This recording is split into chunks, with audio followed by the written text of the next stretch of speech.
La question de la hausse des refus d'obtempérer est devenue un sujet majeur à la fois du débat sécuritaire et du débat politique. 27 000 refus d'obtempérer en 2022 et en 2023, soit 75 par jour, un toutes les 20 minutes.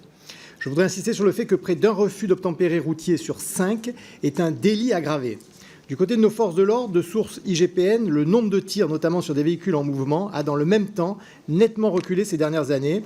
En 2022, 138 tirs sur des véhicules ont été comptabilisés contre 157 en 2021. Cela correspond à une ouverture de feu dans 0,5% des cas de refus d'obtempérer.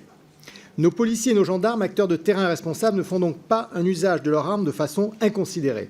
Le sujet est éminemment politique et j'estime que ce constat dressé par les rapporteurs est révélateur d'un grave délitement du respect de l'autorité publique jamais observé jusqu'à présent. Nous le voyons, la peur du gendarme et du policier n'est plus dissuasive pour ceux qui conduisent sans permis, sans assurance ou encore sous l'empire de stupéfiants. Nous parlons aujourd'hui d'un délit. Et les gendarmes et les policiers qui, en cas de refus d'obtempérer, font usage de leur arme, ne le font pas dans l'illégalité. Les députés du groupe Les Républicains estiment que les recommandations du rapport vont globalement dans le bon sens. Nous approuvons le déploiement des caméras embarquées dans les véhicules, l'emploi des herses télécommandées, le développement des capacités techniques d'immobilisation, comme les balises aimantées permettant le marquage des véhicules refusant d'obtempérer.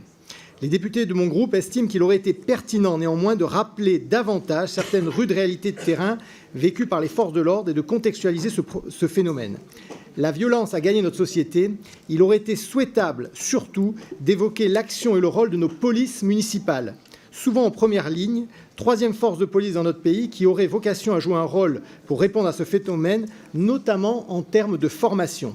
De mener une réflexion quant à l'augmentation du quantum des peines, d'évoquer enfin et peut-être s'inspirer de ce que font des pays comparables aux nôtres en matière de techniques d'interception. Je pense notamment à la Grande-Bretagne, qui permet aux forces de l'ordre d'intercepter des délinquants en utilisant leurs véhicules.